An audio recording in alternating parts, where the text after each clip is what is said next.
This is the United Uprising channel. Welcome to today's show. I'm doing this video showing you something that I've pulled directly from the World Economic Forum's Instagram account, where the World Economic Forum is gaslighting like we've never seen before. It's pretty amazing that we have people that actually look at the World Economic Forum and then they're like, I trust and believe what they're saying about the climate and what they're saying about us not eating meat and what they're saying about misinformation. They're literally supporting the biggest mass murderers in the history of humanity, right? They would be the equivalent of the guy with the mustache they always talk about, who's obviously not who they claim he is, but it's the equivalent of that times like a trillion. These are people who are behind mass genocides and behind some of the sickest, most perverse mind control experiments ever done on humanity. And this right here is proof of that. So they posted this. They said 90% say that fake news is a serious problem that needs addressing. Learn more from the WEF's Global Coalition of Digital Safety by tapping on the link in our bio. And here is the video that I'm going to play for you. And I want you to keep in mind here. They're claiming that 85% of people are worried about the influence of fake news on their fellow citizens. Well, I guess this is so inverted because that is true. I'm worried about, I think 95% of us are worried about people that actually believe in the fake news. So maybe it's 85% of us who are worried about people who listen to CNN, NBC, ABC, Fox News. I am extremely worried. But what's scary about this is it's actually the inverted perspective. It's the opposite perspective because they're worried about people like us. And these are the people who are responsible for all of it. So obviously they want to censor speech. Now, in this video, they talk about global leaders ranked misinformation and disinformation among the top 20 short-term and long-term risks facing us. So information is one of the top threats to humanity. Of course it is, because the information that people like me are trying to get out would stop these globalists from achieving what they want to achieve, which is called global enslavement. So really, this is the number one threat to them. They like to say a number one threat to democracy, but this is not a democracy. And America, by the way, like I've said a million times, is not a democracy. It's a republic. But global leaders are ranking misinformation and disinformation as the top 20 short-term and long-term risks. And the reason for that, of course, is that they're afraid that people like us are going to expose them, and these people are either going to be thrown in prison cells or worse would happen to them. So keep an eye on some of the clips in this video from their Instagram account, including how in the middle somewhere they say the World Economic Forum's Global Coalition for Digital Safety is a public-private platform, and they, of course, have an all-seeing eye in the background. It's unbelievable, folks. Take a look at gaslighting at its finest, or should I say at its worst.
So, I mean, they actually are posting this stuff. You would be, most people are laughing probably when they see this, but there's actually people out there that listen to this and they get programmed by it. And they're like, yeah, we have to combat misinformation. And it's true. We do need to combat misinformation. We need to shut down CNN, ABC, Fox News, all these fake news outlets out there that are controlling the minds of the masses and free their minds from the enslavement that they're under, because everything they're being told is fake, including all these news stories they peddle about events that occur involving people with guns at schools, at malls.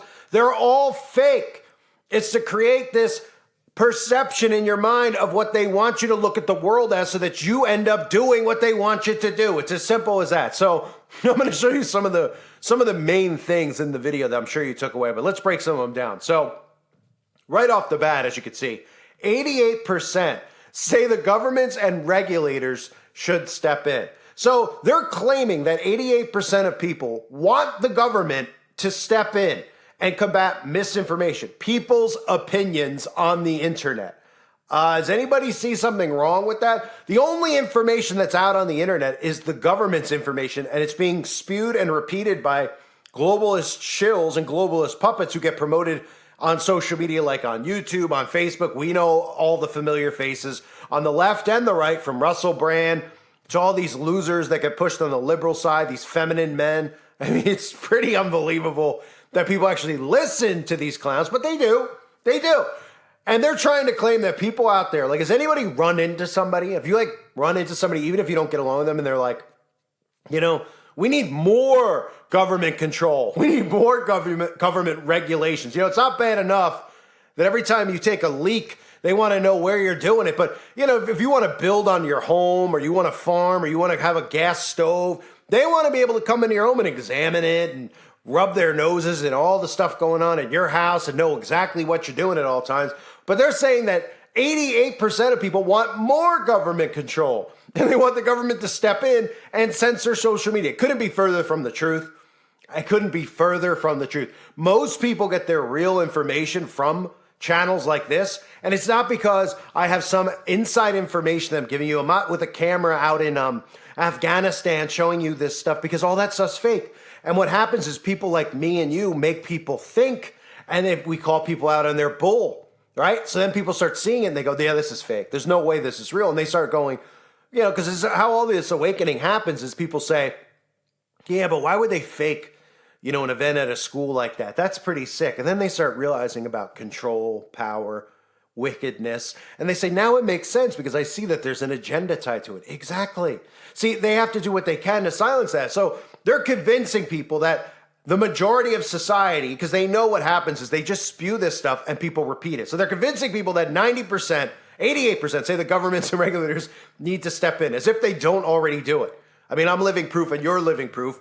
We're all living proof on this channel of that, right? Then it goes on to say, well, 87% of people say disinformation is a threat to politics in their country, which is one of the great psyops that they've pulled off that's actually working to perfection, is this entire rigging of elections psyop. Well, it's true the elections are rigged. They're rigged fully on both sides. There are no elections. But it's this whole mindset that they've pulled with the Russian collusion and Hillary and the laptop, and then Biden with China. It is unbelievable that people don't see through this as far as political affiliations and realize the entire thing is fake and rigged. But they love to pump this stuff where they're like 87% of people are saying that disinformation is a threat to politics in their country. Now, of course, no one's really saying that. The only real threat to our democracy, the only real threat to politics is, in fact, these globalists, these secret societies that run and control everything, so much so that they want to run and control every thought you have. And that's why they consider one of the greatest threats to humanity people like me and you, because they cannot stand people actually awake and critically thinking. It's just like How Do They Live? We've got ones that can see, right? Well, there's lots of us that can see. And we see what they do to all of us day in and day out. They take away our rights to free speech. So here's some other bullet points from the video to highlight the critical role that journalism plays in democracy. It goes on to say the industry leaders of the media and entertainment community at the forum are working on the development of an industry manifesto. There's that word manifesto, right? It's really hot these days. Every one of these guys that goes rogue and goes into a school and kills all these people at malls and everywhere else for no reason whatsoever other than they're angry, always leave a manifesto behind because, of course, manifesto is one of their newest propaganda acts that they use. And who were they referring to as industry leaders of media and entertainment? You mean all the globalist chills that work at Fox and CNN and in Hollywood, all these communists that have only been placed there to influence the behavior of people? They're not there because of talent. They're not there because they're even liked. And they're so insecure. It's pretty incredible. That's one of the things I've always enjoyed about my channel is, I always consider myself not very important. But then when I started getting strikes on celebrity videos, bullying strikes and things like that, I know they came directly from these celebrities, because there's no way that they could be giving bullying strikes as if somebody watching was like, he's hurting Jared Leto's feelings. We better give him a strike. They report these things. And it's not because they watch channels like mine. What they do is they're so narcissistic, as most of these narcissists are in our society, they literally Google their name day in and day out to see what people are saying about them. So I always found that pretty hilarious how insecure these people are, who claim to be rich and important. And we all know that they're members of secret societies and do some of the most disgusting acts in private, soon to be in public. And if people found out about those things, they would hang them. But let me continue on here before I get a strike. They're talking about that information board, or that industry leader and media entertainment community, I should say, at the forum, developing that manifesto, is created to tackle harmful content and conduct online. So can we define conduct online? Are people committing murder online? Last I checked, no. But of course, we've seen all the fake stories out there about harmful content on the internet. Of course, this is to bring about more regulations and to censor free speech, because we're at a point now where they could literally create a psyop from the CIA directly, where they could have somebody go do an event that wouldn't be real, and they could say he was influenced by listening to a channel like this one. And everybody out there will go, well, fine, he listened to that guy's opinions, even though you could never say go do something, never act on anything, never do anything physically. They'll just say, well, your opinion's so negative and scary, and you talk with a scary sounding voice, that this guy went and did it. You should be arrested for it. Not only should be censored online, you should be thrown in jail. That's what we're headed towards. That's what's happening next in real time right now. And you have these, does anybody look at Klaus Schwab and look at these globalists, and do you not see in their soul, can you not see in their eyes and sense how demonic and sick these things are? These aren't even humans, obviously, walking among us, these leaders. They're not human. You look at Biden, you see a human being in there. Now, I know there's a debate about a clone, et cetera, but do you see an actual human with a soul? Of course not. Do you see it with any of them? Of course not. So it goes on to say social media is where 56% of people get their stories, followed by 44% from TV. Saying that social media is now people's main source of news, confirms the survey, which was conducted by UNESCO, might as well call them Succo. And it says, despite this, there's little trust in social media, even though people get 57%. Now, they control the flow of information on social media. And I'm not just talking about who they promote. Okay, it's not about promoting, because we know everything promoted is going to be the globalist agenda. But they literally suppress and remove. They don't just suppress, they remove people who expose their agenda. That's how afraid they are. And of course, they should be afraid. They should be afraid, because when you're awake and you start waking up other people, the numbers start to dwindle for them. So that's why it's a threat. Other than that, in a normal society, people would just say, who cares what this guy thinks? Why do you care what this guy thinks? That's how we all grew up, right? You hear someone's opinion, and if you didn't agree with it, you just be like, well, what do I care if that guy doesn't think a news story is real or not? It doesn't affect my life. Like if you went to church or something, and you got in somebody brought up a topic on the news there. Can you believe that this happened at a school? And you were just like, oh, well, I don't think it really occurred. The guy's response would just be, you don't think it really occurred? Wow, that's kind of crazy. You think, well, why would you think it didn't occur? Then you say, well, I don't think it occurs because I think the government makes these stories up so that they could take away rights and change the Bill of Rights in our Constitution so, that they eventually can enslave us. And I know that's too much for most people to handle, but the person would just go, oh, I never thought about it that way. All right, whatever. And even if they went and talked to their friend about it, they would just be like, hey, dear so-and-so, they're a little out there. This is what they're thinking. That's how we all would normally handle stuff. You'd be like, its opinion's a little much. It's a little out there, but okay, whatever. Let him, to each their own. Let him think what he wants to think. Now it's like you hear that, oh, I'm going to call my local sheriff's office and list you as a terrorist. Oh, the government has lists of people who have this mindset that the government's corrupt and sick and satanic. Oh, well, all one needs to say is the proof is in the pudding. Because all one has to do is look around. We're literally in Congress talking about if kids should be able to cut off their penises at 5 years old. And that's the example I always use because it's the craziest thing ever. Ever. That's being discussed. It's utter insanity. And they're discussing this stuff. Do you think something's wrong with these psychopaths? And they're like, can you believe people don't, that people have a problem with us wanting to castrate kids? Yeah. I can't believe that people are actually okay with this. I can't believe we're even addressing you people and even allowing you to stay in office. But all these levels and layers of mind control and all the gaslighting that they do, not only does it keep them in power, it prevents people like me, people like you, from rising up and stopping this. And by rising up and stopping it, all that is needed is a mass awakening. That's all that's really needed. That's what I'm talking about. A mass awakening, a spiritual uprising, a mass awakening. That's all we need. So they have to cut that off from happening. That's why it's a dangerous threat. In a normal functioning society, you're allowed to have a difference of opinions. You're allowed to feel a different way, right? If you start invoking, like nowadays, you're not even allowed to question the LGBT, right? You're not allowed to question that. That's hate speech. It's like, what? You're not allowed to question. In fact, they're a protected class, right? You get removed from YouTube, Facebook, etc. You get scorned in your own church now if you don't support it. And people who have kids that end up coming out, which of course is all the mind control at work, they're thrilled because they love the fact that they're going to get more attention and get more protection in their church or their society for being great parents who just let them be them. And a great example of Christianity. I mean, it's psychotic. It's utterly insane. And this is the stuff that's enabling that. These psychopaths at the World Economic Forum, these globalists that meet, whether it's Bohemian Grove or the Bilderberg meeting or wherever it is, okay, sitting there and all they're worried about is me and you.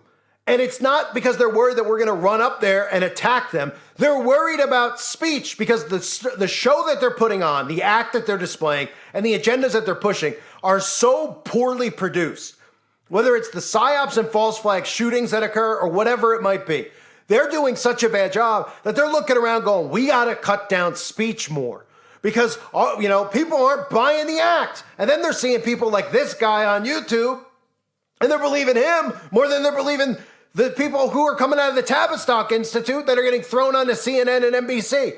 And why are they believing people like me? Because it's easy to see if you're thinking. Because people like me get you to critically think, and that they cannot have happen. So they need to gaslight you and tell you that, oh boy, one of the biggest threats to society, 85% of people are worried about the influence of people like me, talking on YouTube, on a laptop. Oh my goodness, God forbid anybody think openly and freely and think the government's corrupt. All you got to do is look at their fruits. And then they say that 88% of people say the governments need to step in and censor people more. Now that couldn't be further from the truth. Anybody who says that, right, should lose their rights. Who feels that way? The government's job is not to do any of this. Their job is to control and work within infrastructure, to take care of our roads. That's what the government's there for. Not to tell people that they can't have an opinion, not to tell people that they can't question the news, which is clearly corrupt. And it's so easy to see because they're the ones who are doing the piss poor job, not me, not you. They're the ones. They're the ones who roll this stuff out day in and day out. And people keep waking up because they go, this can't be real. And they look at the news clip, like here's body cam footage from the event, and everyone's looking at it going, why is there no blood? Oh, next thing you know, the story just kind of vanishes away because they realize that people are looking at the footage they're releasing because it's so poorly produced. Then people are going, hey, did you know that they ran an event simulation here a week ago? Hey, did you know they ran an event simulation on the same day? And people are going, okay, this is really poorly done. I'm starting to think those conspiracy people are right. Right? So why don't they worry about making better quality productions? Okay? Maybe bring in Martin Scorsese, your high-ranking satanic priest of Hollywood, which he once was. I don't know if he is anymore. Bring him in. Bring somebody in because the show that they're putting on is so bad. They're blaming people like us, for the awakening that's occurring. And yeah, we're all responsible in a sense for helping people wake up. But their stuff is so bad that more people are seeing through it. And they're so annoying and they're so pushy day in and day out that people are going, you know what? And they're doing it all at once, right? They just had the outbreak and then we have the war, then we have Russia, then we have Ukraine. And people are going, all right, never in my life. Because if you sit back and you think about it, after the event on the 11th of September, nothing was going on for a while. And before that, the only events were like Waco and these other, Oklahoma City, Ruby Ridge, those types of things. But not every day, every week, you have people robbing stores, calling you criminals, doing this, doing that. People are like, there's too much going on. Something's wrong. Something's not right. because they're not stopping. They're relentless in their obsession with having total control. And it's ruining the whole thing that they've built up and created because people are seeing through it. So they're executing this as poorly as you could execute it. So as much as they want to blame us and censor us, how about you put out a better quality product? Okay? Could you get better crisis actors for these school events? Could you? I mean, sometimes I think that they do it just to see if people will believe it and they get a kick out of it. But now, I don't know, I go back and forth and I just go, wow, this is like the worst produced stuff I've ever seen. I've seen horror movies with better quality productions, like the blood, the gore, all of it is more realistic and like a D-level horror movie than what's supposedly a real crime scene. So they should blame themselves. So they do all these things so poorly and they keep taking our rights away, right? But of course, that's what it's about, is really removing all of our rights because they don't want you to ever be able to question them. So the quicker they can get these in place, you'll never be able to take over this tyrannical, rogue, insane global government that is going to enslave you day in and day out and do worse than that. So that's from your friends at the World Economic Forum who had the balls to post that on their Instagram account. Pretty incredible if you're a subscriber to the World Economic Forum. I don't have Instagram. I use I have some fake ones so I could see stuff like this. But anyone who's like on those types of things, like if you're subscribed to the World Economic Forum and it's not to see the propaganda they're putting out, if you're actually looking at it, you're like, oh, this is what they're talking about. You have something wrong with you. Like you are so off. You must be so narcissistic and insane that you believe this stuff because you believe in your mind that you're smart and you think you know what's going on. I don't know. You tell me in the comment section if you're still listening to this point. Please do me a favor. Tell me in the comment section if you subscribe on Instagram to these people and you actually believe them. What in the world could be going on in your mind other than maybe some marbles rolling around with some dust and some fecal matter? I don't know. But clearly there's no thought process whatsoever. And it's embarrassing that these people even pretend like they have an audience out there that listens when this stuff is just there to strictly mind control people. And the small amount that do believe it because they're psychotic, narcissistic globalists who don't even realize that they're enslaving themselves. The people who support this are enslaving themselves. And when crap hits the fan, people like us are not going to be helping them out. I can promise you that. I can promise you the majority, Christian or not, these are the people that'll turn on you and rat you out if you got a scrap of food in your home and tell the government that you were hiding food, et cetera, et cetera. So be forewarned about these people. They're sick, they're psychotic, and they're dumber than a bag of mouse turds, I guess. I couldn't think anything else at this point. The rant is over. A reminder, please subscribe to my other channel. I think it's called The Call for Vengeance. If you haven't yet, trying to get that to 10,000 subs at least so I could start uploading over there. So please do that for me if you haven't yet. I thank everyone for being here. Hope you're all doing well. God bless you as always and your families.